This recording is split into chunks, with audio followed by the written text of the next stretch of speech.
Alhamdulillah, salatu wassalamu ala rasulillah, la hawla wa la quwwata illa billah. Ada pertanyaan? Apakah boleh mewakafkan harta berupa rumah dan lain-lain untuk seluruh keturunan perempuan? Keturunan laki-laki bagaimana? Tentu zalim ini. Pertama, keturunan anak semua mati semua berarti cucu, habis semua berarti cicit.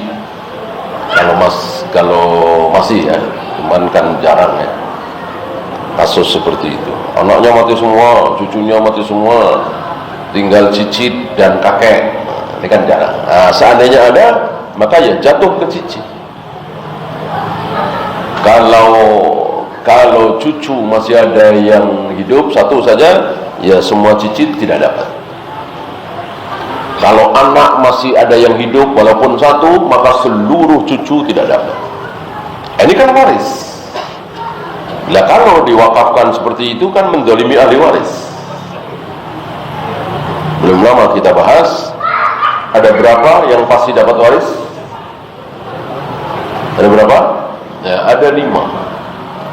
Ayah, ibu, anak, suami, istri.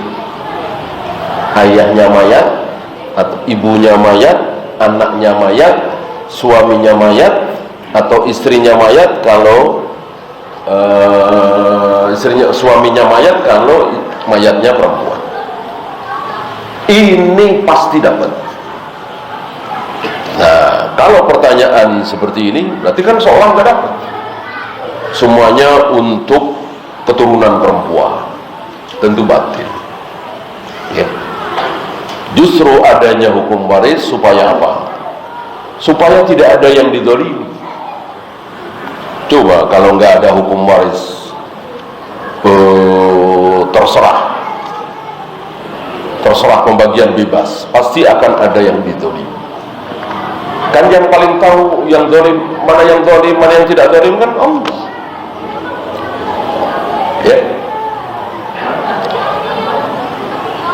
Ketika seluruh anak, baik yang laki maupun yang perempuan, dikasih 100 juta, berarti ada yang dizalimi, yaitu anak laki-laki.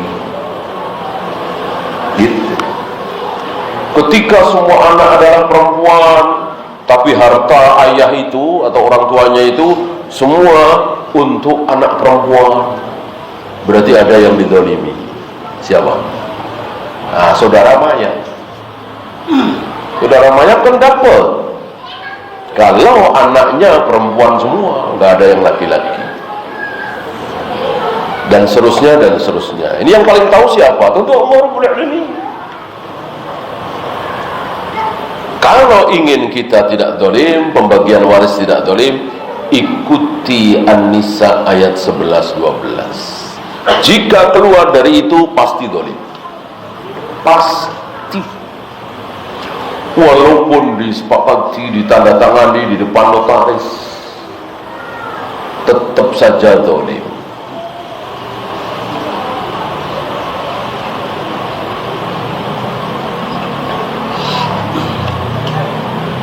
Mana yang harus didahulukan, membeli rumah nyicil atau umroh? Haji ya, haji. Nanyanya jangan umroh tapi haji. Umroh kan tidak wajib. Ya, pendapat yang rajih ya. Yang wajib kan haji. Ya. Mana yang harus didahulukan? Daftar haji apa beli rumah? Ya. Karena haji kan wajib. Bukan cuma wajib, rukun Islam kan. Seperti sering yang dinasihatkan oleh Ustaz Yazid kan, punya mobil tidak wajib, punya rumah tidak wajib, pergi haji wajib.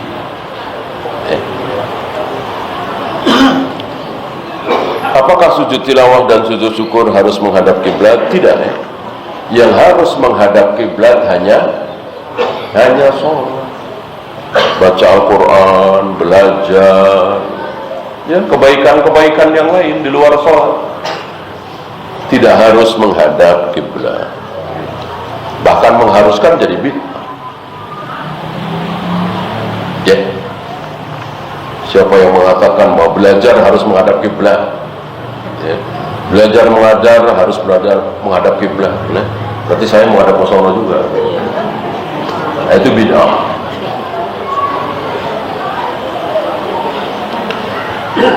Apakah karena dosa itu tidak kelihatan makanya manusia itu bermudah-mudah berbuat dosa? Betul, betul. Coba kalau dosa itu kelihatan, ya, dosa satu, ya nggak usah berat-berat lah, jerawat satu aja. Nah, dosa satu jerawat satu, dosa dua jerawat dua, pada takut. Apalagi lebih dari jerawat. Nah, maka Allah tidak mau. Allah tidak mau kita semua ini baik di luar Al-Quran dan Sunnah. Cukup dengan Al-Quran dan Sunnah. Di luar Al-Quran dan Sunnah ada suara, ya, bahkan nggak usah jauh-jauh lah. Orang yang disiksa di kuburan ceritanya terdengar, udah selesai. Allah bikin jeritan manusia yang sedang disiksa di kubur itu kedengar dari atas, udah selesai.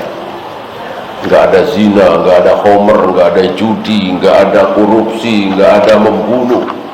Adanya sholat, saum, zikir, wirid, istighfar, dan manusia akan habis tentunya. Allah tidak mau. Ya. Ada orang Nasrani ketika bersedekah dia mengatakan ini ada titipan dari yang di atas.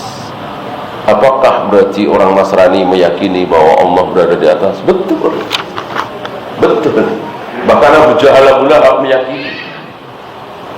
Iya.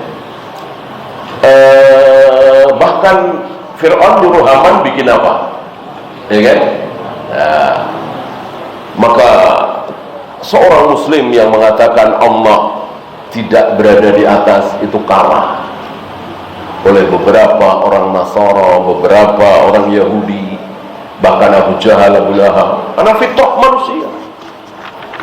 fitrah manusia meyakini bahwa Allah berada di atas. Yang mengatakan bahwa Allah tidak di atas tapi di mana-mana, itu karena fitrahnya telah rusak, serusak-rusaknya.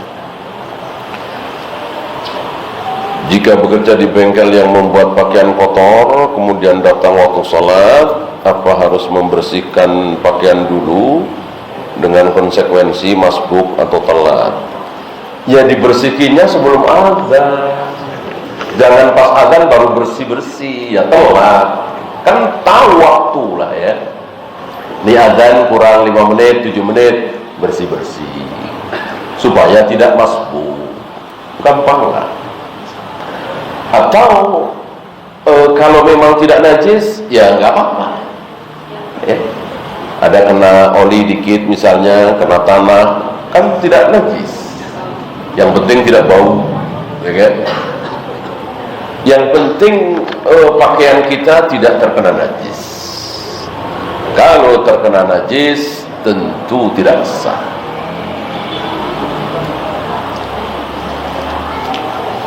Jika muslimah tinggal satu atap dengan wanita Nasrani, apakah harus berhijab? Ya, iya. Anak kos misalnya ya,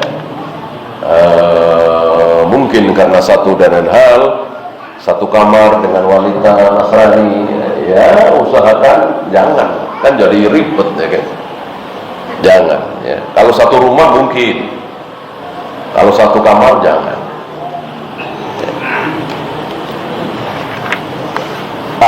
Para a'imah membedakan dengan keluarga. Kalau keluarga tidak ya. Ibunya, ayahnya, abangnya, kakaknya, walaupun kafir. Sahkah mandi diniatkan wudu tapi tidak menutup aurat dengan sempurna? Sah. Sah ya. Ya tentu mandi ya telanjang kan, diniatkan wudu. Itu yang dilakukan oleh Nabi, yang dilakukan oleh Aisyah. Karena memang nggak ada ketentuan bahwa berwudu itu harus menutup aurat. Harus menutup aurat itu kalau apa? Kalau ada orang, kan gitu. Di dalam kamar mandi kan nggak ada orang. Bolehkah membuka aurat? Ya boleh. Memang harus terbuka. Antum masuk kamar mandi, emang tujuannya apa? Buka aurat, ya kan? Buka pakaian, ya kan? Untuk mandi dan seterusnya. Allahu Akbar. Ya, itu saja. Subhanakallahumma bihamdika asyhadu an la ilaha illa anta astaghfiruka wa atubu ilaik. Assalamualaikum warahmatullahi wabarakatuh.